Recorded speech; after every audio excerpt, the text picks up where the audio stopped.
सत श्री अकाल। Canada weekly bulletin देख रहे सारे दर्शकों का बहुत बहुत स्वागत। मैं रचना सेवक, तुसीं वेख रहे हो टीवी पंजाब। नजर पाउने आ हफ्ते भर दीआं खबरां ते। बैंक ऑफ कैनेडा दा ब्याज दरां बारे वड्डा ऐलान। ब्याज दरां 5% उत्ते ही रखण दा कीता फैसला। 16 अप्रैल नूं पेश होवेगा ट्रूडो सरकार दा फैडरल बजट।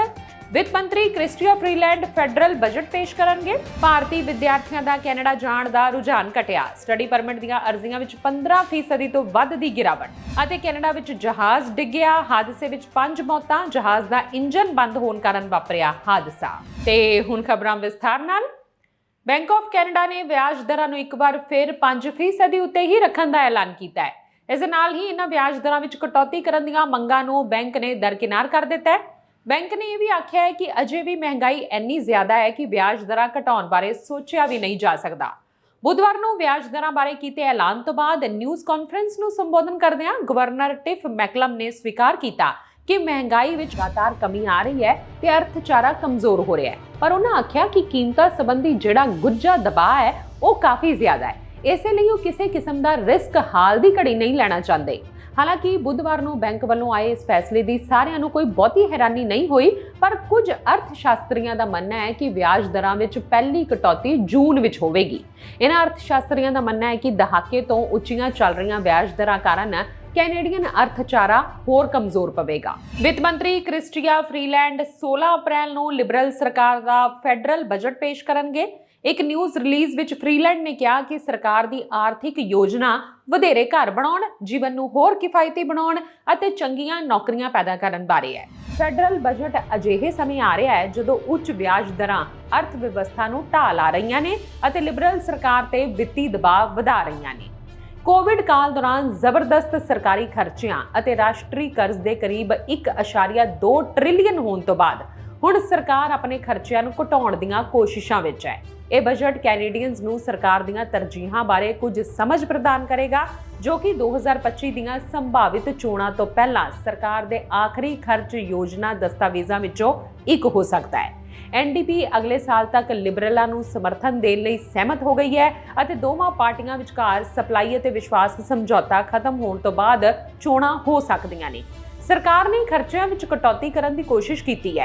पिछले हफ्ते पेश किए गए मुख अनुमानों तो यह संकेत मिलता है कि सरकार 2026-27 ਅਤੇ इस तो बाद ਦੇ एक साल ਵਿੱਚ $4.8 बिलियन के खर्चे ਨੂੰ मुड़ फोकस ਜਾਂ कुछ होर तरजीहां ਵੱਲ मोड़ना चाहती है। यह संभावना है कि सरकार अपनी तरजीहां ਲਈ कुछ नवे फंडा का खुलासा करेगी। सरकार ने हाउसिंग एक्सीलरेटर फंड समेत कई पहलकदमियां नाल हाउसिंग सप्लाई की कमी नाल नजिठण की कोशिश की है। यह फंड उन्हां सिटी सरकारां नूं वाधू पैसे दिंदा है जो अपने म्यूनसिपल योजनाबंदी कानूनां नूं बदलदियां ने तां जो होर घर बनाउण दी इजाजत दित्ती जा सके। सरकार ने नवे किराए के निर्माण ते फैडरल सेल्स टैक्स नूं भी हटा दिता है अते बिल्डरां अनुसार ये उसारी की लागत विच फर्क लिया रहा है। फ्रीलैंड देश के हाउसिंग स्टॉक नूं मजबूत करने वाले प्रोग्रामां लई वधेरे नकदी निर्धारित कर सकते हैं। Canadian mortgage and housing corporation का कहना है कि देश नूं 2030 तक 3.5 मिलियन होर यूनिटां की लोड़ है ताकि रिहाइश की समर्था नूं बहाल किया जा सके। कंजरवेटिव लीडर पीएरे पॉलीवर ने देश दीआं रिहायशी समस्यावां नूं अपने नीतिगत प्लेटफॉर्म का मुख नुकता बनाया हुआ है। बजट की नीति का ऐलान करते हुए एक मीडिया बयान में फ्रीलैंड ने संकेत दिता है कि हाउसिंग सैक्टर लई होर कदम चुके जाणगे। भारतीय विद्यार्थियों का कैनेडा जाण प्रति रुझान घटदा जा रहा है। हाल ही के समय हर साल वाधे तो बाद 2022 के मुकाबले 2023 विच कैनेडियन उच्च सिक्ख्या संस्थावां विच शामिल होण लई भारतीयों वालों स्टडी परमिटां दीआं अर्जियां विच 15% तो वध दी गिरावट आ गई है। गिरावट की इस स्थिति लई रिहाइश की समर्था दे नाल दो पक्षी तणाव ने अहम भूमिका निभाई है। इमीग्रेशन, रिफ्यूजीज अते सिटीजनशिप कैनेडा के अंकड़े अनुसार 2023 लई अध्ययन परमिट अर्जियां पिछले साल 3,63,484 तो घट के 3,07,603 रह गईयां, जो कि एक समुचा रिकॉर्ड सी। इस दे मुकाबले 2021 लई संख्या 2,03,675 सी। यह कमी 2023 की आखिरी तिमाही विच महत्वपूर्ण सी, जो कि 2022 विच दर्ज 1,19,923 तो वध के 42% की कमी नाल 59,203 हो गई। जदों कि अर्जियां की गिणती घटी है। भारत तो अंतरराष्ट्रीय विद्यार्थियों नूं जारी किए असल अध्ययन परमिटां विच वाधा होया है। ਉਹ ਪਿਛਲੇ ਸਾਲ 2,25,820 ਦੇ ਮੁਕਾਬਲੇ ਪਿਛਲੇ ਸਾਲ ਰਿਕਾਰਡ 2,78,860 ਤੇ ਪਹੁੰਚ ਗਏ। 2022 ਵਿੱਚ ਜਾਰੀ ਕੀਤੇ ਗਏ ਕੁੱਲ 5,48,720 ਸਟੱਡੀ ਪਰਮਿਟ ਧਾਰਕਾਂ ਵਿੱਚੋਂ 41% ਤੋਂ ਵੱਧ ਅਤੇ 2023 ਵਿੱਚ 6,84,385 ਭਾਰਤੀ ਵਿਦਿਆਰਥੀ ਸ਼ਾਮਿਲ ਸਨ। ਭਾਰਤ ਦੇ ਹਾਈ ਕਮਿਸ਼ਨ ਨੇ ਅੰਦਾਜ਼ਾ ਲਗਾਇਆ ਕਿ ਇਸ ਸਮੇਂ ਕੈਨੇਡਾ ਵਿੱਚ ਦੇਸ਼ ਦੇ ਲਗਭਗ 3 ਲੱਖ ਅੰਤਰਰਾਸ਼ਟਰੀ ਵਿਦਿਆਰਥੀ ਨੇ। 2023 ਦੇ ਦੂਜੇ ਅੱਧ ਵਿੱਚ ਅਰਜ਼ੀਆਂ ਘਟਣੀਆਂ ਸ਼ੁਰੂ ਹੋ ਗਈਆਂ ਸਨ। ਮੁੱਖ ਤੌਰ ਤੇ ਰਿਹਾਇਸ਼ ਨੂੰ ਲੈ ਕੇ ਚਿੰਤਾਵਾਂ ਨੇ, ਕਿਉਂਕਿ ਕੈਨੇਡਾ ਵਿੱਚ ਆਸਰੇ ਦੀਆਂ ਕੀਮਤਾਂ ਵਿੱਚ ਭਾਰੀ ਵਾਧਾ ਹੋਇਆ ਹੈ। ਦੂਜੇ ਪਾਸੇ ਸਤੰਬਰ 'ਚ ਹਾਊਸ ਆਫ ਕਾਮਨਸ ਵਿੱਚ ਕੈਨੇਡੀਅਨ ਪ੍ਰਧਾਨ ਮੰਤਰੀ ਜਸਟਿਨ ਟਰੂਡੋ ਦੇ ਬਿਆਨ ਤੋਂ ਬਾਅਦ ਦੁਵੱਲੇ ਸਬੰਧਾਂ ਵਿੱਚ ਠੰਡਕ ਹੋਰ ਵਧੀ ਹੈ। ਇਹ ਸੰਖਿਆ 2024 ਵਿੱਚ ਹੋਰ ਪ੍ਰਭਾਵਿਤ ਹੋ ਸਕਦੀ ਹੈ, ਕਿਉਂਕਿ ਕੈਨੇਡੀਅਨ ਸਰਕਾਰ ਪਿਛਲੇ ਸਾਲ 1 ਮਿਲੀਅਨ ਦੇ ਅੰਕੜੇ ਨੂੰ ਪਾਰ ਕਰਨ ਵਾਲੇ ਅੰਤਰਰਾਸ਼ਟਰੀ ਵਿਦਿਆਰਥੀਆਂ ਦੇ ਰੁਝਾਨ ਨੂੰ ਰੋਕਣ ਲਈ ਉਪਾਅ ਲਾਗੂ ਕਰ ਰਹੀ ਹੈ। ਜਨਵਰੀ ਵਿੱਚ ਓਟਾਵਾ ਨੇ ਇੱਕ ਇਨਟੇਕ ਕੈਪ ਦੀ ਘੋਸ਼ਣਾ ਕੀਤੀ, ਜਿਸ ਦੇ ਨਤੀਜੇ ਵਜੋਂ 2023 ਦੇ ਮੁਕਾਬਲੇ ਇਸ ਸਾਲ 35% ਦੀ ਕਮੀ ਹੋਣ ਦੀ ਉਮੀਦ ਹੈ। ਕੈਨੇਡਾ ਦੇ ਇਮੀਗ੍ਰੇਸ਼ਨ, ਸ਼ਰਨਾਰਥੀ ਅਤੇ ਸਿਟੀਜ਼ਨਸ਼ਿਪ ਮੰਤਰੀ ਮਾਰਕ ਮਿਲਰ ਵੱਲੋਂ ਇਹ ਐਲਾਨ ਕੀਤਾ ਗਿਆ ਸੀ, ਜਿਨ੍ਹਾਂ ਨੇ ਕਿਹਾ ਕਿ ਆਰਜ਼ੀ ਕੈਪ 2 ਸਾਲਾਂ ਲਈ ਰੱਖੀ ਜਾਵੇਗੀ ਅਤੇ 2025 ਲਈ ਕੈਪ ਦਾ ਇਸ ਸਾਲ ਦੇ ਅੰਤ ਵਿੱਚ ਮੁੜ ਮੁਲਾਂਕਣ ਕੀਤਾ ਜਾਵੇਗਾ। ਕੈਨੇਡਾ ਦੇ ਓਨਟਾਰੀਓ ਦੇ ਸ਼ਹਿਰ ਨੈਸ਼ੀਵਿਲੇ ਕੋਲ ਇੱਕ ਛੋਟਾ ਜਹਾਜ਼ ਹਾਦਸੇ ਦਾ ਸ਼ਿਕਾਰ ਹੋਣ ਕਾਰਨ ਪਤੀ ਪਤਨੀ ਤੇ ਉਹਨਾਂ ਦੇ 3 ਬੱਚਿਆਂ ਦੀ ਮੌਤ ਹੋ ਗਈ। ਪਾਇਲਟ ਵੱਲੋਂ 에ਅਰ ਟ੍ਰੈਫਿਕ ਕੰਟਰੋਲ ਨਾਲ ਹੋਈ ਆਖਰੀ ਗੱਲਬਾਤ ਮੁਤਾਬਕ ਹਾਦਸਾ ਜਹਾਜ਼ ਦਾ ਇੰਜਨ ਬੰਦ ਹੋਣ ਕਾਰਨ ਵਾਪਰਿਆ ਦੱਸਿਆ ਜਾ ਰਿਹਾ ਹੈ। ਹਾਦਸੇ ਵਿੱਚ ਮਾਰਿਆ ਗਿਆ ਪਰਿਵਾਰ ਕਿੰਗ ਸ਼ਹਿਰ ਦਾ ਵਸਨੀਕ ਸੀ। ਮ੍ਰਿਤਕਾਂ ਦੀ ਪਛਾਣ ਵਿਕਟਰ, ਉਹਨਾਂ ਦੀ ਪਤਨੀ ਰੀਮਾ ਤੇ 3 ਬੱਚਿਆਂ ਡੇਵਿਡ, ਐਡਮ ਤੇ ਐਮਾ ਵਜੋਂ ਦੱਸੀ ਗਈ ਹੈ। ਮੇਅਰ ਸਟੀਵ ਪਿਲਗ੍ਰਿਨੀ ਨੇ ਪਰਿਵਾਰ ਦੀ ਮੌਤ ਉੱਤੇ ਦੁੱਖ ਦਾ ਇਜ਼ਹਾਰ ਕੀਤਾ ਹੈ। ਜਾਣਕਾਰੀ ਅਨੁਸਾਰ ਜਹਾਜ਼ ਨੂੰ ਵਿਕਟਰ ਚਲਾ ਰਿਹਾ ਸੀ। ਜਹਾਜ਼ ਬ੍ਰੈਂਪਟਨ ਫਲਾਈਂਗ ਕਲੱਬ ਤੋਂ ਕਿਰਾਏ ਉੱਤੇ ਲਿਆ ਗਿਆ ਸੀ ਤੇ ਇੰਜਨ ਬੰਦ ਹੋਣ ਮੌਕੇ 2500 ਫੁੱਟ ਦੀ ਉਚਾਈ ਤੇ ਉਡਾਨ ਭਰ ਰਿਹਾ ਸੀ। ਨੈਸ਼ੀਵਿਲੇ ਹਵਾਈ ਅੱਡੇ ਉੱਤੇ ਸੂਚਨਾ ਮਿਲਣ ਤੋਂ ਮਗਰੋਂ ਜਹਾਜ਼ ਦੇ ਉਤਰਨ ਲਈ ਹੰਗਾਮੀ ਪ੍ਰਬੰਧ ਕਰ ਲਏ ਗਏ ਸੀ, ਪਰ ATC ਵੱਲੋਂ ਦਿਸ਼ਾ ਨਿਰਦੇਸ਼ ਦਿੱਤੇ ਜਾਣ ਦੇ ਬਾਵਜੂਦ ਜਹਾਜ਼ ਉੱਥੋਂ ਤੱਕ ਪਹੁੰਚ ਨਹੀਂ ਸਕਿਆ ਤੇ ਰਸਤੇ ਵਿੱਚ ਹੀ ਡਿੱਗ ਪਿਆ ਤੇ ਤਬਾਹ ਹੋ ਗਿਆ। ਟਰਾਂਸਪੋਰਟ ਸੇਫਟੀ ਬੋਰਡ ਨੇ ਹਾਦਸੇ ਦੇ ਕਾਰਨਾਂ ਦੀ ਜਾਂਚ ਸ਼ੁਰੂ ਕਰ ਦਿੱਤੀ ਹੈ। ਕੈਨੇਡਾ ਦੀ ਰਾਜਧਾਨੀ ਓਟਾਵਾ 'ਚ ਚਾਕੂਬਾਜ਼ੀ ਦੀ ਘਟਨਾ 'ਚ 6 ਲੋਕਾਂ ਦੀ ਮੌਤ ਹੋ ਗਈ ਹੈ। ਓਟਾਵਾ ਪੁਲਿਸ ਨੇ ਇੱਕ 19 ਸਾਲਾ ਸ਼੍ਰੀਲੰਕਾਈ ਵਿਦਿਆਰਥੀ ਨੂੰ ਆਪਣੇ ਕਮਰੇ ਦੇ 6 ਸਾਥੀਆਂ ਦਾ ਚਾਕੂ ਮਾਰ ਕੇ ਕਤਲ ਕਰਨ ਦੇ ਦੋਸ਼ ਵਿੱਚ ਗ੍ਰਿਫਤਾਰ ਕਰ ਲਿਆ ਹੈ। ਸ਼੍ਰੀਲੰਕਾ ਦੇ ਇੱਕ ਪਰਿਵਾਰ ਦੇ 4 ਬੱਚੇ ਵੀ ਮਰਨ ਵਾਲਿਆਂ ਵਿੱਚ ਸ਼ਾਮਲ ਨੇ। ਓਟਾਵਾ ਦੇ ਪੁਲਿਸ ਮੁਖੀ ਐਰਿਕ ਸਟੱਬਸ ਨੇ ਕਿਹਾ ਕਿ ਦੋਸ਼ੀ, ਜਿਸ ਦੀ ਪਛਾਣ ਫੈਬਰੀਸੀਓ ਡੀ ਜ਼ੋਏਸਾ ਵਜੋਂ ਹੋਈ ਹੈ, ਨੇ ਲੋਕਾਂ ਤੇ ਤੇਜ਼ਧਾਰ ਹਥਿਆਰਾਂ ਨਾਲ ਹਮਲਾ ਕਰ ਦਿੱਤਾ। ਉਸ ਤੇ ਪਹਿਲੇ ਦਰਜੇ ਦੇ ਕਤਲ ਦੇ 6 ਅਤੇ ਕਤਲ ਦੀ ਕੋਸ਼ਿਸ਼ ਦੇ 1 ਮਾਮਲੇ ਦਾ ਦੋਸ਼ ਹੈ। ਪੁਲਿਸ ਅਧਿਕਾਰੀ ਨੇ ਦੱਸਿਆ ਕਿ ਮ੍ਰਿਤਕ ਸ਼੍ਰੀਲੰਕਾ ਦੇ ਨਾਗਰਿਕ ਸਨ, ਜੋ ਹਾਲ ਹੀ ਵਿੱਚ ਕੈਨੇਡਾ ਆਏ ਸਨ। ਇਹਨਾਂ ਵਿੱਚ 35 ਸਾਲਾ ਮਾਂ, 7 ਸਾਲਾ ਪੁੱਤਰ, 4 ਸਾਲਾਂ ਦੀ ਧੀ, 2.5 ਸਾਲ ਦੀ ਧੀ ਅਤੇ 2.5 ਮਹੀਨੇ ਦੀ ਬੱਚੀ ਸ਼ਾਮਿਲ ਹੈ। ਨਾਲ ਹੀ ਇੱਕ 40 ਸਾਲਾ ਵਿਅਕਤੀ, ਜੋ ਕਿ ਪਰਿਵਾਰ ਦਾ ਇੱਕ ਜਾਣਕਾਰ ਸੀ, ਉਸ ਦੀ ਵੀ ਮੌਤ ਹੋ ਗਈ ਹੈ। ਪੁਲਿਸ ਮੁਖੀ ਨੇ ਦੱਸਿਆ ਕਿ ਘਟਨਾ ਤੋਂ ਬਾਅਦ ਬੱਚਿਆਂ ਦੇ ਪਿਤਾ ਘਰ ਤੋਂ ਬਾਹਰ ਆ ਗਏ ਅਤੇ ਲੋਕਾਂ ਨੂੰ 911 ਤੇ ਕਾਲ ਕਰਨ ਲਈ ਆਖਿਆ। ਪਤੀ ਨੂੰ ਵੀ ਗੰਭੀਰ ਸੱਟਾਂ ਲੱਗੀਆਂ ਨੇ ਅਤੇ ਉਹ ਹਸਪਤਾਲ ਵਿੱਚ ਦਾਖਲ ਹੈ। ਉਹਨਾਂ ਕਿਹਾ ਕਿ ਇਹ ਬੇਕਸੂਰ ਲੋਕਾਂ ਤੇ ਜ਼ੁਲਮ ਕਰਨ ਦੀ ਕੋਝੀ ਕਾਰਵਾਈ ਹੈ। ਓਟਾਵਾ ਸਥਿਤ ਸ਼੍ਰੀਲੰਕਾ ਹਾਈ ਕਮਿਸ਼ਨ ਨੇ ਕਿਹਾ ਕਿ ਪੀੜਿਤ ਪਰਿਵਾਰ ਸ਼੍ਰੀਲੰਕਾ ਦਾ ਰਹਿਣ ਵਾਲਾ ਸੀ। ਪਿਤਾ ਤਾਂ ਬਚ ਗਏ, ਪਰ ਉਹਨਾਂ ਦੀ ਪਤਨੀ ਅਤੇ ਬੱਚੇ ਮਰ ਗਏ ਨੇ। ਇਸ ਘਟਨਾ ਨੂੰ ਲੈ ਕੇ ਓਟਾਵਾ ਦੇ ਮੇਅਰ ਮਾਰਕ ਸਟਕਲਿਫ ਨੇ ਇੱਕ ਸੋਸ਼ਲ ਮੀਡੀਆ ਪੋਸਟ ਵਿੱਚ ਕਿਹਾ ਕਿ ਇਹ ਸਾਡੇ ਸ਼ਹਿਰ ਦੇ ਇਤਿਹਾਸ ਵਿੱਚ ਹਿੰਸਾ ਦੀਆਂ ਸਭ ਤੋਂ ਹੈਰਾਨ ਕਰਨ ਵਾਲੀਆਂ ਘਟਨਾਵਾਂ ਵਿੱਚੋਂ ਇੱਕ ਹੈ। 10 ਲੱਖ ਦੀ ਆਬਾਦੀ ਵਾਲੇ ਓਟਾਵਾ ਵਿੱਚ 2023 ਵਿੱਚ 14 ਅਤੇ 2022 ਵਿੱਚ 15 ਕਤਲ ਹੋਏ। ਕੈਨੇਡਾ ਤੋਂ ਇੱਕ ਵਾਰ ਫਿਰ ਮੰਦਭਾਗੀ ਖਬਰ ਸਾਹਮਣੇ ਆਈ ਹੈ। ਇੱਥੇ ਕੈਨੇਡਾ ਦੇ BC ਸੂਬੇ ਨਾਲ ਸੰਬੰਧਿਤ ਪੰਜਾਬੀ ਨੌਜਵਾਨ ਦਾ ਟੋਰਾਂਟੋ ਵਿਖੇ ਗੋਲੀਆਂ ਮਾਰ ਕੇ ਕਤਲ ਕਰ ਦਿੱਤਾ ਗਿਆ। ਨੌਜਵਾਨ ਦੀ ਸ਼ਨਾਖਤ BC ਦੇ ਮਿਸ਼ਨ ਸ਼ਹਿਰ ਨਾਲ ਸੰਬੰਧਿਤ ਜਸਮੀਤ ਬਦੇਸ਼ਾ ਵਜੋਂ ਕੀਤੀ ਗਈ ਹੈ। ਟੋਰਾਂਟੋ ਪੁਲਿਸ ਵੱਲੋਂ ਫਿਲਹਾਲ ਸ਼ੱਕੀਆਂ ਜਾਂ ਕਤਲ ਦੇ ਮਕਸਦ ਬਾਰੇ ਕੋਈ ਜਾਣਕਾਰੀ ਨਹੀਂ ਦਿੱਤੀ ਗਈ ਅਤੇ ਮਾਮਲੇ ਦੀ ਪੜਤਾਲ ਕੀਤੀ ਜਾ ਰਹੀ ਹੈ। ਟੋਰਾਂਟੋ ਦੇ ਰੈਕਸਡੇਲ ਇਲਾਕੇ ਵਿੱਚ ਗੋਲੀਬਾਰੀ ਦੀ ਵਾਰਦਾਤ 3 ਮਾਰਚ ਨੂੰ ਰਾਤ ਤਕਰੀਬਨ 11:30 ਵਜੇ ਵਾਪਰੀ। ਰੈਕਸਡੇਲ ਬੁਲੇਵਾਰਡ ਅਤੇ ਬਰਗਾਮੌਟ ਐਵੇਨਿਊ ਨੇੜੇ ਇੱਕ ਬਹੁਮੰਜ਼ਲਾ ਇਮਾਰਤ ਵਿੱਚ ਗੋਲੀਆਂ ਚੱਲਣ ਦੀ ਸੂਚਨਾ ਮਿਲਣ ਤੇ ਪੁੱਜੇ ਪੁਲਿਸ ਅਫਸਰਾਂ ਨੂੰ ਇੱਕ ਨੌਜਵਾਨ ਗੰਭੀਰ ਜ਼ਖਮੀ ਹਾਲਤ ਵਿੱਚ ਮਿਲਿਆ। ਪੈਰਾਮੈਡਿਕਸ ਵੱਲੋਂ ਉਸ ਦੀ ਜਾਨ ਬਚਾਉਣ ਦੀ ਬਹੁਤ ਕੋਸ਼ਿਸ਼ ਕੀਤੀ ਗਈ, ਪਰ ਉਸਨੇ ਮੌਕੇ ਤੇ ਹੀ ਦਮ ਤੋੜ ਦਿੱਤਾ। ਪੁਲਿਸ ਵੱਲੋਂ ਤੁਰੰਤ ਉਸ ਦੀ ਪਛਾਣ ਜਨਤਕ ਨਹੀਂ ਕੀਤੀ ਗਈ ਅਤੇ ਬੁੱਧਵਾਰ ਨੂੰ ਇੱਕ ਪ੍ਰੈਸ ਕਾਨਫਰੰਸ ਦੌਰਾਨ ਪੁਲਿਸ ਨੇ ਦੱਸਿਆ ਕਿ ਮਰਨ ਵਾਲਾ ਨੌਜਵਾਨ BC ਦੇ ਮਿਸ਼ਨ ਸ਼ਹਿਰ ਨਾਲ ਸੰਬੰਧਿਤ 25 ਸਾਲਾਂ ਦਾ ਜਸਮੀਤ ਬਦੇਸ਼ਾ ਸੀ। ਜਸਮੀਤ ਬਦੇਸ਼ਾ ਟੋਰਾਂਟੋ ਵਿਖੇ ਕਿਸ ਕੋਲ ਰਹਿ ਰਿਹਾ ਸੀ ਜਾਂ ਕਿਹੜੇ ਮਕਸਦ ਨਾਲ ਓਨਟਾਰੀਓ ਆਇਆ, ਇਹਨਾਂ ਗੱਲਾਂ ਬਾਰੇ ਵੀ ਪੁਲਿਸ ਵੱਲੋਂ ਵਿਸਤਾਰਤ ਜਾਣਕਾਰੀ ਨਹੀਂ ਦਿੱਤੀ ਗਈ ਹੈ। ਟੋਰਾਂਟੋ ਵਿਖੇ ਇਸ ਸਾਲ ਦਾ 12ਵਾਂ ਕਤਲ ਦੱਸਿਆ ਜਾ ਰਿਹਾ ਹੈ ਅਤੇ ਜਾਂਚਕਰਤਾਵਾਂ ਨੇ ਲੋਕਾਂ ਨੂੰ ਅਪੀਲ ਕੀਤੀ ਹੈ ਕਿ ਜੇ ਕਿਸੇ ਕੋਲ ਵਾਰਦਾਤ ਬਾਰੇ ਕੋਈ ਜਾਣਕਾਰੀ ਹੋਵੇ ਤਾਂ ਉਹ 4168087400 ਤੇ ਸੰਪਰਕ ਕਰੇ। ਗੁਪਤ ਤਰੀਕੇ ਨਾਲ ਜਾਣਕਾਰੀ ਦੇਣ ਲਈ ਕ੍ਰਾਈਮ ਸਟਾਪਰਸ ਨੂੰ 416222 ਟਿਪਸ 8477 ਤੇ ਕਾਲ ਕੀਤੀ ਜਾ ਸਕਦੀ ਹੈ। ਕਿਸਾਨੀ ਮਾਮਲਿਆਂ ਦੇ ਹੱਲ ਨੂੰ ਲੈ ਕੇ ਪੂਰੇ ਦੇਸ਼ ਅੰਦਰ ਲੋਕਾਂ ਵੱਲੋਂ ਆਵਾਜ਼ ਚੁੱਕੀ ਜਾ ਰਹੀ ਹੈ। ਉੱਥੇ ਵਿਦੇਸ਼ਾਂ ਅੰਦਰ ਵੀ ਕਿਸਾਨਾਂ ਦੇ ਹੱਕ 'ਚ ਲੋਕ ਨਿੱਤਰਦੇ ਨਜ਼ਰ ਆ ਰਹੇ ਨੇ। ਕੈਨੇਡਾ ਦੇ ਬਰੈਂਪਟਨ ਸ਼ਹਿਰ 'ਚ ਸਥਾਨਕ ਲੋਕਾਂ ਤੇ ਵਿਦਿਆਰਥੀਆਂ ਵੱਲੋਂ ਕਿਸਾਨਾਂ ਦੇ ਹੱਕ 'ਚ ਜ਼ੋਰਦਾਰ ਨਾਅਰੇਬਾਜ਼ੀ ਕੀਤੀ ਗਈ। ਲੋਕਾਂ ਨੇ ਕੇਂਦਰ ਸਰਕਾਰ ਦੇ ਹੁਕਮਾਂ ਤੇ ਕਿਸਾਨਾਂ ਉੱਪਰ ਕੀਤੇ ਜਾ ਰਹੇ ਜ਼ੁਲਮ ਦੀ ਜੰਮ ਕੇ ਨਿੰਦਿਆ ਕੀਤੀ ਹੈ। ਉਹਨਾਂ ਕਿਹਾ ਕਿ ਮੋਦੀ ਸਰਕਾਰ ਲੋਕਾਂ ਦੇ ਹੱਕਾਂ ਤੇ ਡਾਕਾ ਮਾਰ ਰਹੀ ਹੈ। ਅੰਨਦਾਤਾ ਤੇ ਤਸ਼ੱਦਦ ਕਰਕੇ ਉਹਨਾਂ ਦੀ ਆਵਾਜ਼ ਨੂੰ ਦਬਾਇਆ ਜਾ ਰਿਹਾ ਹੈ। ਇਸ ਜ਼ੁਲਮ ਨੂੰ ਬਿਲਕੁਲ ਬਰਦਾਸ਼ਤ ਨਹੀਂ ਕੀਤਾ ਜਾਵੇਗਾ। ਉਹਨਾਂ ਕਿਹਾ ਕਿ ਪੂਰਾ ਦੇਸ਼ ਤੇ ਵਿਦੇਸ਼ਾਂ 'ਚ ਬੈਠੇ ਲੋਕ ਵੀ ਕਿਸਾਨਾਂ ਦੇ ਨਾਲ ਨੇ। ਉਹਨਾਂ ਦੀਆਂ ਮੰਗਾਂ ਮੰਨਣ ਤੱਕ ਉਹ ਸੰਘਰਸ਼ ਕਰਦੇ ਰਹਿਣਗੇ। ਦੱਸ ਦਈਏ ਕਿ ਦਿੱਲੀ ਕੂਚ ਨੂੰ ਲੈ ਕੇ ਸ਼ੰਭੂ ਤੇ ਖਨੌਰੀ ਬਾਰਡਰ ਵਿਖੇ ਸੰਯੁਕਤ ਕਿਸਾਨ ਮੋਰਚਾ, ਗੈਰ ਰਾਜਨੀਤਿਕ ਤੇ ਮਜ਼ਦੂਰ ਕਿਸਾਨ ਮੋਰਚੇ ਦੇ ਸੀਨੀਅਰ ਨੇਤਾਵਾਂ ਦੀਆਂ ਮੀਟਿੰਗਸ 'ਚ ਐਲਾਨ ਕੀਤਾ ਗਿਆ ਕਿ ਦਿੱਲੀ ਕੂਚ ਦੀਆਂ ਤਿਆਰੀਆਂ ਮੁਕੰਮਲ ਨੇ, ਜਿਸ 'ਚ ਪੰਜਾਬ ਤੇ ਹਰਿਆਣਾ ਦੇ ਕਿਸਾਨ ਦਿੱਲੀ ਨਹੀਂ ਜਾਣਗੇ, ਪਰ ਰਾਜਸਥਾਨ, ਮੱਧ ਪ੍ਰਦੇਸ਼, ਯੂਪੀ, ਗੁਜਰਾਤ, ਮਹਾਰਾਸ਼ਟਰ, ਪੱਛਮੀ ਬੰਗਾਲ, ਕਰਨਾਟਕ, ਕੇਰਲਾ ਤੇ ਹੋਰ ਸਟੇਟਸ ਤੋਂ ਹਜ਼ਾਰਾਂ ਕਿਸਾਨ ਦਿੱਲੀ ਜੰਤਰ ਮੰਤਰ ਵਿਖੇ ਜਾ ਕੇ ਰੋਸ ਰੈਲੀ ਕਰਨਗੇ। ਦੂਜੇ ਪਾਸੇ ਕਿਸਾਨਾਂ ਦੀ ਇਸ ਤਿਆਰੀ ਨੂੰ ਦੇਖਦਿਆਂ ਕੇਂਦਰ ਸਰਕਾਰ ਨੇ 500 ਦੇ ਕਰੀਬ ਕਿਸਾਨ ਨੇਤਾਵਾਂ ਦੇ ਦੇਸ਼ ਅੰਦਰ ਐਕਸ ਤੇ ਹੋਰ ਸੋਸ਼ਲ ਮੀਡੀਆ ਅਕਾਊਂਟਸ ਬੰਦ ਕਰਵਾ ਦਿੱਤੇ ਨੇ, ਜਿਸ ਨੂੰ ਲੈ ਕੇ ਕਿਸਾਨਾਂ ਅੰਦਰ ਭਾਰੀ ਰੋਸ ਹੈ। ਖਾਲਿਸਤਾਨ ਸਮਰਥਕਾਂ ਨੇ ਕੈਨੇਡਾ ਦੇ ਸਰੀ ਸ਼ਹਿਰ ਵਿੱਚ ਭਾਰਤੀ ਡਿਪਲੋਮੈਟ ਦੇ ਇੱਕ ਸਮਾਗਮ ਦਾ ਵਿਰੋਧ ਕੀਤਾ। ਕੈਨੇਡਾ 'ਚ ਭਾਰਤ ਦੇ high commissioner Sanjay Kumar Verma Surrey board of trade ਸਮਾਗਮ ਵਿੱਚ ਮੁੱਖ ਬੁਲਾਰੇ ਸਨ। ਸ਼ਹਿਰ ਵਿੱਚ ਭਾਰਤੀ ਡਿਪਲੋਮੈਟ ਦੀ ਮੌਜੂਦਗੀ ਦੇ ਵਿਰੋਧ ਵਿੱਚ ਦਰਜਨਾਂ ਸਿੱਖ ਕਾਰਕੁਨਾਂ ਨੇ ਸ਼ੈਰਟਨ ਗਿਲਡਫੋਰਡ ਹੋਟਲ ਦੇ ਬਾਹਰ ਰੈਲੀ ਕੀਤੀ।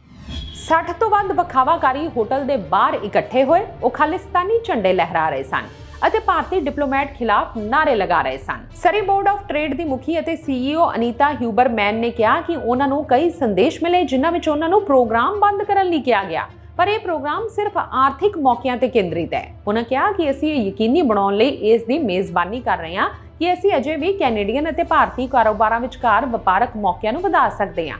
ਪ੍ਰੋਗਰਾਮ ਵਿੱਚ ਵਰਮਾ ਨੇ ਦੋਵਾਂ ਦੇਸ਼ਾਂ ਦੇ ਦਰਮਿਆਨ ਵਪਾਰਕ ਸਬੰਧਾਂ ਦੇ ਮਹੱਤਵ ਤੇ ਗੱਲ ਕੀਤੀ। 18 ਜੂਨ 2023 ਨੂੰ ਸਰੀ ਦੇ ਗੁਰਦੁਆਰਾ ਸਾਹਿਬ ਦੇ ਬਾਹਰ ਖਾਲਿਸਤਾਨੀ ਹਰਦੀਪ ਸਿੰਘ ਨਿੱਜਰ ਦੀ ਹੱਤਿਆ ਕਰ ਦਿੱਤੀ ਗਈ ਸੀ।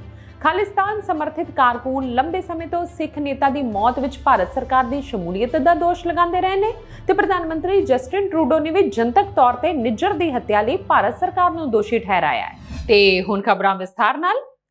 ਇਸ ਸਮੇਂ ਬਹੁਤ ਘੱਟ ਅਜਿਹੇ ਕੈਨੇਡੀਅਨਸ ਨੇ ਜਿਹੜੇ ਜਸਟਿਨ ਟਰੂਡੋ ਦੀ ਅਗਵਾਈ ਵਾਲੀ ਲਿਬਰਲ ਪਾਰਟੀ ਨੂੰ ਵੋਟ ਪਾਉਣ ਬਾਰੇ ਸੋਚ ਰਹੇ ਨੇ। ਇਸ ਦਾ ਖੁਲਾਸਾ ਨੈਨੋਜ਼ ਰਿਸਰਚ ਵੱਲੋਂ ਕੀਤਾ ਗਿਆ। 2015 ਵਿੱਚ ਟਰੂਡੋ ਦੀ ਅਗਵਾਈ ਵਾਲੀ ਲਿਬਰਲ ਪਾਰਟੀ ਦੇ ਹੱਥ ਸੱਤਾ ਆਉਣ ਤੋਂ ਕਈ ਹਫ਼ਤੇ ਪਹਿਲਾਂ ਤੋਂ ਨੈਨੋਜ਼ ਵੱਲੋਂ ਕੈਨੇਡੀਅਨਸ ਦੀ ਰਾਏ ਜਾਣਨ ਲਈ ਸਰਵੇਖਣ ਕਰਵਾਏ ਜਾਂਦੇ ਰਹੇ ਨੇ।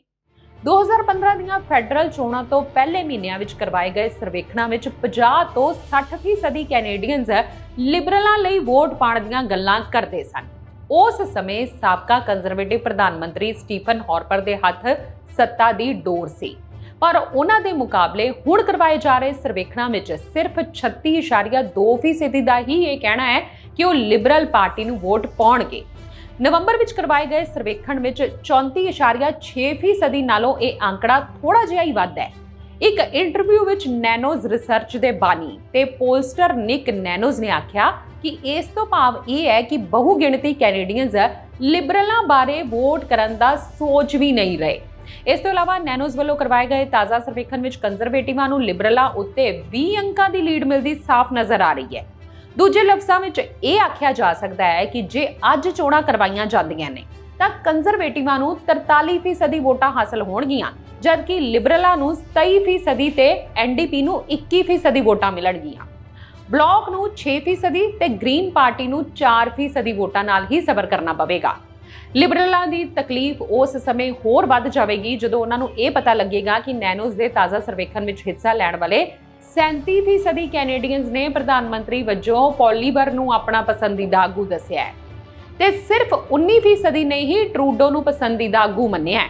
ਨੈਨੋਜ਼ ਦਾ ਕਹਿਣਾ ਹੈ ਕਿ ਫੈਡਰਲ ਚੋਣਾਂ ਅਜੇ ਅਕਤੂਬਰ 2025 ਵਿੱਚ ਹੋਣੀਆਂ ਨੇ ਤੇ ਇਸ ਲਈ ਲਿਬਰਲਾਂ ਕੋਲ ਵੋਟਰਾਂ ਨੂੰ ਮੁੜ ਆਪਣੇ ਵੱਲ ਕਰਨ ਲਈ ਕੁਝ ਸਮਾਂ ਹੈਗਾ ਹੈ। ਇਸ ਸਾਲ ਵਧੀਆ ਫੈਡਰਲ ਬਜਟ ਪੇਸ਼ ਕਰਕੇ ਲਿਬਰਲ ਅਜਿਹਾ ਕਰ ਸਕਦੇ ਨੇ। ਕੈਨੇਡਾ ਵਿੱਚ ਘਰ ਖਰੀਦਣਾ ਅਤੇ ਬਣਾਉਣਾ ਮਹਿੰਗਾ ਹੋਣ ਜਾ ਰਿਹਾ ਹੈ। ਹਾਲ ਹੀ ਵਿੱਚ ਕੈਨੇਡਾ ਵਿੱਚ ਘਰਾਂ ਦਾ ਬੀਮਾ 8% ਤੱਕ ਮਹਿੰਗਾ ਹੋ ਗਿਆ ਹੈ ਅਤੇ ਮੌਜੂਦਾ ਵਰ੍ਹੇ ਦੌਰਾਨ ਹੋਰ ਵਾਧਾ ਹੋਣ ਦੇ ਅਸਾਰ ਨੇ। ਸਸਕੈਚੁਅਨ ਅਤੇ ਮੈਨੀਟੋਬਾ ਵਰਗੇ ਰਾਜਾਂ ਵਿੱਚ ਵਾਧਾ ਦਰ 12% ਦਰਜ ਕੀਤੀ ਗਈ, ਜਦਕਿ ਓਨਟਾਰੀਓ ਵਿੱਚ 6% ਅਤੇ ਬ੍ਰਿਟਿਸ਼ ਕੋਲੰਬੀਆ ਵਿੱਚ 7.5% ਵਾਧਾ ਹੋਣ ਦੀ ਰਿਪੋਰਟ ਹੈ। ਮਾਹਿਰਾਂ ਮੁਤਾਬਕ 2023 ਦੌਰਾਨ ਮੌਸਮ ਦੀ ਮਾਰ ਕਾਰਨ ਬੀਮੇ ਅਧੀਨ ਜ਼ਮੀਨ ਜਾਇਦਾਦਾਂ ਦਾ $3 ਅਰਬ ਤੋਂ ਵੱਧ ਨੁਕਸਾਨ ਹੋਇਆ ਅਤੇ ਇਸੇ ਕਰਕੇ ਪ੍ਰੀਮੀਅਮ ਦੀ ਰਕਮ ਤੇਜ਼ੀ ਨਾਲ ਵੱਧ ਗਈ। ਗਲੋਬਲ ਨਿਊਜ਼ ਦੀ ਰਿਪੋਰਟ ਮੁਤਾਬਕ ਕੁਦਰਤੀ ਆਫਤਾਂ ਨੇ ਲੋਕਾਂ ਤੇ ਵਿੱਤੀ ਬੋਝ ਵਧਾਉਣ ਦਾ ਕੰਮ ਕੀਤਾ ਹੈ। ਇੰਸ਼ੋਰੈਂਸ ਬੋਰਡ ਆਫ ਕੈਨੇਡਾ ਦੇ ਅੰਕੜੇ ਦੱਸਦੇ ਨੇ ਕਿ 2023 ਵਿੱਚ ਹੋਏ $3.1 ਅਰਬ ਦੇ ਨੁਕਸਾਨ ਵਿੱਚੋਂ $720 ਮਿਲੀਅਨ ਦਾ ਨੁਕਸਾਨ ਕੱਲੇ BC ਵਿੱਚ ਦਰਜ ਕੀਤਾ ਗਿਆ ਹੈ। ਇਸ ਤੋਂ ਬਾਅਦ ਓਨਟਾਰੀਓ ਅਤੇ ਕਿਊਬਿਕ ਵਿੱਚ ਸਾਂਝੇ ਤੌਰ ਤੇ $710 ਮਿਲੀਅਨ ਦਾ ਨੁਕਸਾਨ ਹੋਣ ਦੀ ਰਿਪੋਰਟ ਹੈ। ਵਾਧੇ ਮਗਰੋਂ ਸਸਕੈਚੁਅਨ ਵਾਸੀਆਂ ਨੂੰ ਇਸ ਸਾਲ ਘਰ ਦੇ ਬੀਮੇ ਦਾ ਪ੍ਰੀਮੀਅਮ ਅਦਾ ਕਰਦਿਆਂ 12% ਵੱਧ ਰਕਮ ਦੇਣੀ ਪਵੇਗੀ, ਜਦਕਿ ਮੈਨੀਟੋਬਾ ਵਿੱਚ 11.31% ਵਾਧਾ ਹੋਇਆ ਹੈ। ਐਲਬਰਟਾ ਵਿੱਚ 9.25% ਵੱਧ ਰਕਮ ਵਸੂਲ ਕੀਤੀ ਜਾਵੇਗੀ, ਜਦਕਿ ਨੋਵਾ ਸਕੋਸ਼ੀਆ ਵਿੱਚ 8.25% ਵਾਧਾ ਹੋਣ ਦੀ ਰਿਪੋਰਟ ਹੈ। ਓਨਟਾਰੀਓ ਵਾਸੀਆਂ ਨੂੰ ਪਿਛਲੇ ਸਾਲ ਦੇ ਮੁਕਾਬਲੇ 6% ਵੱਧ ਰਕਮ ਅਦਾ ਕਰਨੀ ਪਵੇਗੀ, ਜਦਕਿ BC ਵਿੱਚ ਵਾਧਾ ਦਰ 7.63% ਦਰਜ ਕੀਤੀ ਗਈ ਹੈ। ਨਿਊ ਫਾਊਂਡਲੈਂਡ ਐਂਡ ਲੈਬਰਾਡੋਰ ਵਿਖੇ ਬੀਮਾ ਪ੍ਰੀਮੀਅਮ 6.89% ਵਧੇ, ਜਦਕਿ ਨਿਊ ਬ੍ਰੰਸਵਿਕ ਵਿਖੇ ਵਾਧਾ ਦਰ ਸਿਰਫ 2.39% ਦਰਜ ਕੀਤੀ ਗਈ। ਮਾਹਿਰਾਂ ਦਾ ਕਹਿਣਾ ਹੈ ਕਿ ਅਮਰੀਕਾ ਦੇ ਫਲੋਰੀਡਾ ਵਰਗੇ ਰਾਜਾਂ ਵਿੱਚ ਹਰ ਸਾਲ ਸਮੁੰਦਰੀ ਤੂਫਾਨ ਜਾਂ ਹੋਰ ਕੁਦਰਤੀ ਆਫਤਾਂ ਆਉਣ ਦਾ ਖਤਰਾ ਬਣਿਆ ਰਹਿੰਦਾ ਹੈ, ਜਿਸ ਦੇ ਸਿੱਟੇ ਵਜੋਂ ਬੀਮਾ ਦਰਾਂ ਤੇਜ਼ੀ ਨਾਲ ਵਧਦੀਆਂ ਨੇ। ਪਰ ਕੈਨੇਡਾ ਵਿੱਚ ਆਮ ਤੌਰ ਤੇ ਹਰ ਸਾਲ ਕੁਦਰਤੀ ਆਫਤਾਂ ਦੀ ਮਾਰ ਨਹੀਂ ਪੈਂਦੀ। ਪਿਛਲੇ ਦਸੰਬਰ ਵਿੱਚ ਓਨਟਾਰੀਓ ਵਿੱਚ ਇੱਕ ਕਾਰ ਡੀਲਰਸ਼ਿਪ ਦੇ 2 ਪਾਰਟਨਰਾਂ ਨੂੰ ਇੱਕ ਧਮਕੀ ਭਰੀ WhatsApp ਕਾਲ ਆਈ ਸੀ, ਜਿਸ ਵਿੱਚ ਕਾਲ ਕਰਨ ਵਾਲੇ ਨੂੰ ਉਹਨਾਂ ਕੋਲੋਂ ਲੱਖਾਂ ਡਾਲਰ ਦੇਣ ਦੀ ਮੰਗ ਕੀਤੀ ਗਈ ਅਤੇ ਅਜਿਹਾ ਨਾ ਕਰਨ ਤੇ ਉਹਨਾਂ ਦੇ ਕਾਰੋਬਾਰ ਤੇ ਹਮਲਾ ਕਰਨ ਦੀ ਧਮਕੀ ਦਿੱਤੀ ਗਈ। ਉਹਨਾਂ ਨੂੰ ਪਤਾ ਨਹੀਂ ਸੀ ਕਿ ਹੁਣ ਕੀ ਕਰਨਾ ਹੈ। ਪਰ 2 ਦਿਨ ਬਾਅਦ ਜਦੋਂ ਇੱਕ ਪਾਰਟਨਰ ਰੋਜ਼ਮਰਾ ਵਾਂਗ ਆਪਣੀ ਡੀਲਰਸ਼ਿਪ ਦੇ ਨਜ਼ਦੀਕ ਸੈਰ ਕਰਨ ਲਈ ਨਿਕਲਿਆ ਤਾਂ ਉਸ ਨੂੰ ਪਤਾ ਲੱਗਾ ਕਿ ਉਹ ਧਮਕੀ ਕੋਈ ਮਜ਼ਾਕ ਨਹੀਂ ਸੀ। ਉਸ ਨੇ CBC ਨਿਊਜ਼ ਨੂੰ ਦੱਸਿਆ ਕਿ ਜਦੋਂ ਉਸਨੇ ਆਲੇ-ਦੁਆਲੇ ਦੇਖਿਆ ਤਾਂ ਘੱਟੋ-ਘੱਟ 30 ਤੋਂ 40 ਚੱਲੀਆਂ ਹੋਈਆਂ ਗੋਲੀਆਂ ਦੇ ਕਾਰਤੂਸ ਪਏ ਸਨ। ਡੀਲਰਸ਼ਿਪ ਦੇ ਸਿਕਿਉਰਿਟੀ ਕੈਮਰੇ ਵਿੱਚ ਇੱਕ ਰਾਤ ਪਹਿਲਾਂ ਦੀ ਫੁਟੇਜ ਵਿੱਚ ਦੇਖਿਆ ਗਿਆ ਕਿ 3 ਬੰਦੂਕਧਾਰੀਆਂ ਨੇ ਪਾਰਕਿੰਗ 'ਚ ਖੜੀਆਂ 11 ਗੱਡੀਆਂ ਤੇ ਅੰਨ੍ਹੇਵਾਹ ਗੋਲੀਆਂ ਚਲਾਈਆਂ ਸਨ। ਇਸ ਤੋਂ ਬਾਅਦ ਉਹਨਾਂ ਨੂੰ ਇੱਕ ਹੋਰ ਕਾਲ ਆਈ, ਜਿਸ ਵਿੱਚ ਦੁਬਾਰਾ ਪੈਸਿਆਂ ਦੀ ਮੰਗ ਕੀਤੀ ਗਈ। ਉਹਨਾਂ ਨੇ ਭੁਗਤਾਨ ਨਹੀਂ ਕੀਤਾ ਅਤੇ ਇਸ ਦੀ ਬਜਾਏ ਉਹ ਪੁਲਿਸ ਕੋਲ ਗਏ, ਜਿਸ ਨੇ ਉਹਨਾਂ ਨੂੰ ਸਾਵਧਾਨੀ ਵਰਤਣ ਲਈ ਕਿਹਾ ਅਤੇ ਆਪਣਾ ਰੂਟੀਨ ਬਦਲਣ ਤੋਂ ਇਲਾਵਾ ਕੋਈ ਸੁਰੱਖਿਆ ਗਾਰਡ ਰੱਖਣ ਦੀ ਸਲਾਹ ਦਿੱਤੀ। ਪਰ ਕੁਝ ਹਫ਼ਤਿਆਂ ਬਾਅਦ ਇੱਕ ਆਦਮੀ ਇਹਨਾਂ ਕਾਰੋਬਾਰੀਆਂ ਨਾਲ ਸੰਬੰਧਿਤ 3 ਡੀਲਰਸ਼ਿਪਾਂ ਵਿੱਚੋਂ ਇੱਕ ਵਿੱਚ ਗਿਆ ਅਤੇ ਉਸਨੇ ਕਿਸੇ ਨਾਲ ਸਪੀਕਰ ਫੋਨ ਤੇ ਗੱਲ ਕਰਵਾਈ। ਉਸ ਵਿਅਕਤੀ ਨੇ $1 ਲੱਖ ਦੀ ਮੰਗ ਕੀਤੀ ਅਤੇ ਅਜਿਹਾ ਨਾ ਕਰਨ ਤੇ ਡੀਲਰਸ਼ਿਪ ਤੇ ਪਿਛਲੀ ਡੀਲਰਸ਼ਿਪ ਵਾਂਗ ਪਰ ਐਤਕੀ ਦਿਨ ਦਿਹਾੜੇ ਹਮਲਾ ਕਰਨ ਦੀ ਧਮਕੀ ਦੇ ਦਿੱਤੀ। ਇਹ ਮਾਮਲਾ ਜ਼ਬਰਨ ਵਸੂਲੀ ਦੀਆਂ ਧਮਕੀਆਂ ਨਾਲ ਜੁੜੇ ਕਈ ਬੇਬਾਕ ਅਤੇ ਹਿੰਸਕ ਹਮਲਿਆਂ ਵਿੱਚੋਂ ਇੱਕ ਹੈ, ਜਿਨ੍ਹਾਂ ਨੇ ਅਕਤੂਬਰ ਤੋਂ ਸਾਊਥ ਏਸ਼ੀਅਨ ਕਾਰੋਬਾਰੀਆਂ ਨੂੰ ਨਿਸ਼ਾਨਾ ਬਣਾਇਆ ਹੋਇਆ ਹੈ। ਇਹਨਾਂ ਮਾਮਲਿਆਂ ਵਿੱਚ ਦੇਸ਼ ਭਰ ਵਿੱਚ ਘੱਟੋ-ਘੱਟ 14 ਗ੍ਰਿਫਤਾਰੀਆਂ ਹੋ ਚੁੱਕੀਆਂ ਨੇ। CBC ਨਿਊਜ਼ ਨੂੰ ਪਤਾ ਲੱਗਾ ਹੈ ਕਿ BC, ਐਲਬਰਟਾ ਅਤੇ ਓਨਟਾਰੀਓ ਵਿੱਚ ਘੱਟੋ-ਘੱਟ 5 ਪੁਲਿਸ ਬਲ ਹੁਣ ਜ਼ਬਰਨ ਵਸੂਲੀ ਦੀਆਂ ਕੋਸ਼ਿਸ਼ਾਂ ਨਾਲ ਸੰਬੰਧਿਤ 74 ਘਟਨਾਵਾਂ ਜਾਂ ਮਾਮਲਿਆਂ ਦੀ ਜਾਂਚ ਕਰ ਰਹੇ ਨੇ। RCMP ਨੇ CBC ਨਿਊਜ਼ ਨੂੰ ਪੁਸ਼ਟੀ ਕੀਤੀ ਕਿ ਵੱਖ-ਵੱਖ ਸੂਬਿਆਂ ਵਿੱਚ ਹਮਲਿਆਂ ਦੇ ਆਪਸ ਵਿੱਚ ਸਬੰਧ ਨੇ ਅਤੇ ਕਿਹਾ ਕਿ ਇਹਨਾਂ ਵਿੱਚੋਂ ਕੁਝ ਸੰਗਠਿਤ ਅਪਰਾਧ ਨਾਲ ਜੁੜੇ ਹੋਏ ਨੇ। ਹਾਲਾਂਕਿ ਪੁਲਿਸ ਕੋਲ ਇਹਨਾਂ ਮਾਮਲਿਆਂ ਵਿੱਚ ਅਚਾਨਕ ਵਾਧੇ ਦੇ ਕਾਰਨਾਂ ਬਾਰੇ ਬਹੁਤ ਘੱਟ ਜਵਾਬ ਨੇ, ਪਰ ਪੁਲਿਸ ਦਾ ਕਹਿਣਾ ਹੈ ਕਿ ਇਹਨਾਂ ਧਮਕੀਆਂ ਨੂੰ ਆਸਾਨੀ ਨਾਲ ਅੰਜਾਮ ਦਿੱਤੇ ਜਾ ਸਕਣ ਕਰਕੇ ਇਸ ਨੇ ਬਹੁਤ ਸਾਰੇ ਕਾਪੀਕੈਟਾਂ ਨੂੰ ਅਜਿਹਾ ਕਰਨ ਲਈ ਪ੍ਰੇਰਿਤ ਕਰ ਦਿੱਤਾ ਹੈ। ਪੁਲਿਸ ਦਾ ਕਹਿਣਾ ਹੈ ਕਿ ਪੀਲ ਖੇਤਰ ਵਿੱਚ ਅਕਤੂਬਰ ਤੋਂ ਲੈ ਕੇ ਹੁਣ ਤੱਕ ਸਾਊਥ ਏਸ਼ੀਅਨ ਕਾਰੋਬਾਰੀਆਂ ਨੂੰ ਨਿਸ਼ਾਨਾ ਬਣਾਉਂਦਿਆਂ ਜ਼ਬਰਨ ਵਸੂਲੀ ਦੀਆਂ 35 ਕੋਸ਼ਿਸ਼ਾਂ ਹੋਈਆਂ ਨੇ। ਪੀਲ ਪੁਲਿਸ ਦੇ ਡਿਪਟੀ ਚੀਫ ਮਾਰਕ ਐਂਡਰੂਜ਼ ਨੇ ਕਿਹਾ ਕਿ ਜਿਸ ਤੇਜ਼ੀ ਨਾਲ ਇਹ ਮਾਮਲੇ ਸਾਹਮਣੇ ਆ ਰਹੇ ਨੇ, ਅਜਿਹਾ ਪਹਿਲਾਂ ਕਦੇ ਨਹੀਂ ਹੋਇਆ। ਐਡਮਿੰਟਨ ਪੁਲਿਸ ਨੇ ਪੁਸ਼ਟੀ ਕੀਤੀ ਹੈ ਕਿ ਉਹ ਵੀ ਇਸੇ ਸਮੇਂ ਦੇ ਦੌਰਾਨ ਹੀ ਸਾਊਥ ਏਸ਼ੀਅਨ ਕਾਰੋਬਾਰੀਆਂ ਨੂੰ ਨਿਸ਼ਾਨਾ ਬਣਾਉਂਦਿਆਂ ਜ਼ਬਰਨ ਵਸੂਲੀ ਦੀਆਂ ਕੋਸ਼ਿਸ਼ਾਂ ਅਤੇ ਵਸੂਲੀ ਨਾਲ ਜੁੜੇ ਅਪਰਾਧਾਂ ਨਾਲ ਸੰਬੰਧਿਤ 30 ਤੋਂ ਵੱਧ ਘਟਨਾਵਾਂ ਦੀ ਜਾਂਚ ਕਰ ਰਹੀ ਹੈ, ਜਿਸ ਵਿੱਚ 1 ਦਰਜਨ ਤੋਂ ਵੱਧ ਅਗਜ਼ਨੀ ਅਤੇ ਕੁਝ ਚਲਦੀ ਗੱਡੀ 'ਚ ਹੋਈਆਂ ਗੋਲੀਬਾਰੀ ਦੀਆਂ ਘਟਨਾਵਾਂ ਵੀ ਸ਼ਾਮਿਲ ਨੇ। ਤੇ ਇਹ ਸੀ ਹੁਣ ਤੱਕ ਦਾ ਵੀਕਲੀ ਕੈਨੇਡਾ ਬੁਲੇਟਿਨ। ਇਸ ਦੇ ਨਾਲ ਹੀ ਖਬਰਾਂ ਦਾ ਇਹ ਬੁਲੇਟਿਨ ਖਤਮ ਹੁੰਦਾ ਹੈ। ਮੈਨੂੰ ਰਚਨਾ ਸੇਵਕ ਨੂੰ ਦੇ ਦਿਓ ਇਜਾਜ਼ਤ। ਤੁਸੀਂ ਵੇਖਦੇ ਰਹੋ TV Punjab. Bank of Canada ਦਾ ਵਿਆਜ ਦਰਾਂ ਬਾਰੇ ਵੱਡਾ ਐਲਾਨ। ਵਿਆਜ ਦਰਾਂ 5% ਉੱਤੇ ਹੀ ਰੱਖਣ ਦਾ ਕੀਤਾ ਫੈਸਲਾ। 16 ਅਪ੍ਰੈਲ ਨੂੰ ਪੇਸ਼ ਹੋਵੇਗਾ ਟਰੂਡੋ ਸਰਕਾਰ ਦਾ ਫੈਡਰਲ ਬਜਟ। ਵਿੱਤ ਮੰਤਰੀ ਕ੍ਰਿਸਟੀਆ ਫਰੀਲੈਂਡ ਫੈਡਰਲ ਬਜਟ ਪੇਸ਼ ਕਰਨਗੇ। ਭਾਰਤੀ ਵਿਦਿਆਰਥੀਆਂ ਦਾ ਕੈਨੇਡਾ ਜਾਣ ਦਾ ਰੁਝਾਨ ਘਟਿਆ। ਸਟੱਡੀ ਪਰਮਿਟ ਦੀਆਂ ਅਰਜ਼ੀਆਂ ਵਿੱਚ 15% ਤੋਂ ਵੱਧ ਦੀ ਗਿਰਾਵਟ ਅਤੇ ਕੈਨੇਡਾ ਵਿੱਚ ਜਹਾਜ਼ ਡਿੱਗਿਆ। ਹਾਦਸੇ ਵਿੱਚ 5 ਮੌਤਾਂ। ਜਹਾਜ਼ ਦਾ ਇੰਜਨ ਬੰਦ ਹੋਣ ਕਾਰਨ ਵਾਪਰਿਆ ਹਾਦਸਾ।